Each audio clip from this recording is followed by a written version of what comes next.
Okay, today we're going to look at the problem, the expression 6 times the 5th root of 3 to the 5th and x to the 45th times the 8th root of 2 to the 8th and x is equivalent to a times x to the b, where a and b are positive constants and x is greater than 1. What is the value of a plus b? So the first thing that this problem is asking us to do is to simplify using exponent rules until this expression is in the form ax to the b. Right, so the first thing I'm going to start by doing is rewriting these roots that have an index higher than 2. So this first root has an index of 5, and the second root has an index of 8. I'm going to rewrite those using fraction exponents.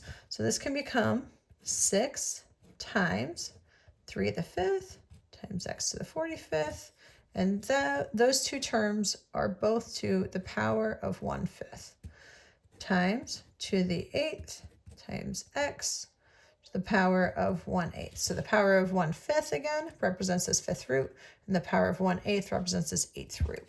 They are equivalent. So now that we have them rewritten like this, we can start to use our exponent rules to simplify. Now the first exponent rule we're going to use is the power of a power. So when we do that, when we have a power on a power, we can multiply those powers. So the 6 has no power on it, we're just going to bring it down. Now 3 to the 5th to the 1/5 is the same as 3 to the whatever value 5 times 1/5 is. So that becomes times 3 to the 1st.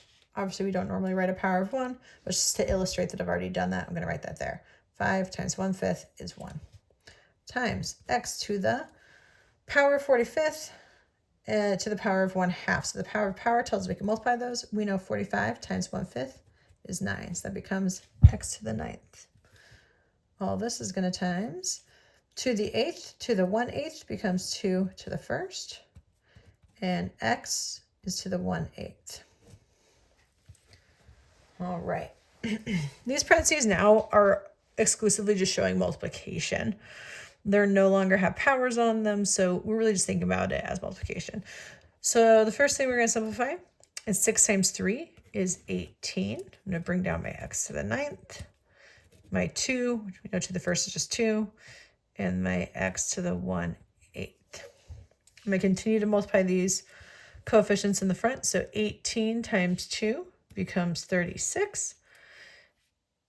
And we bring down my x to the 9th and my x to the 1/8.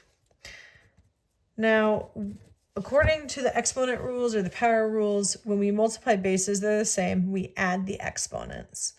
So this is going to become x to the 9 plus 1/8. I could leave that as a fraction, right? 9 and 1/8. That's not really ideal on the SAT or the ACT to see those mixed numbers, especially in a power. So we're either going to use an improper fraction, or I'm actually more comfortable using just a decimal. So that's going to become 9.125, which is equivalent to 9 and 1/8.